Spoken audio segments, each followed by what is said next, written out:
தற்கொலை ஒரு முடிவல்ல. இன்றைக்கி சாதாரண பிரச்சனை கூட ஒரு சிலர் வந்து அந்த மாதிரி முடிவுக்கு போயிடுறாங்க.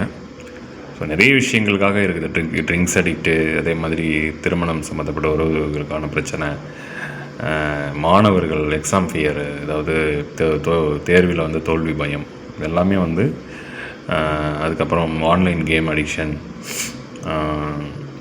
காதல் பிரிவு, குழந்தையின்மை பிரச்சனை, கடன் தொல்லை, இந்த மாதிரி நிறைய விஷயங்களுக்காக இன்றைக்கி இந்த முடிவுகள் எடுக்கிறாங்க. ஸோ இது ரொம்ப தவறு. அதாவது நிறைய நாடுகள் வந்து இது அங்கீகரிக்கிறது இல்லை. அதாவது வந்து ரொம்ப தடை பண்ணுறாங்க. தற்கொலை அப்படின்னா தன்னைத்தானே கொலை செய்கிறதுக்கு அப்படி தான் சொல்லுவாங்க. ஸோ அது வந்து மனிதனுக்கு அழகல்ல, மனிதனுடைய வாழ்வியலுக்கு அது அழகல்ல அப்படின்னு சொல்லி சொல்கிறாங்க. ஸோ முடிந்த அளவு அந்த எண்ணங்கள் வருவதை தவிர்க்கவும், வந்தால் அதுக்கான ஆலோசனை இருக்கிறாங்க. நிறைய மருத்துவமனைகள் அதுக்கான ஆலோசனை வழங்க, நிறைய சைக்காலஜிஸ்ட் அதுக்கான ஆலோசனை கொடுக்குறாங்க. ஸோ அதெல்லாம் நீங்கள் தொடர்பு கொள்ளலாம். உங்களோட நெருங்கிய நண்பர்கள்கிட்ட நிறைய நீங்கள் பேசலாம்.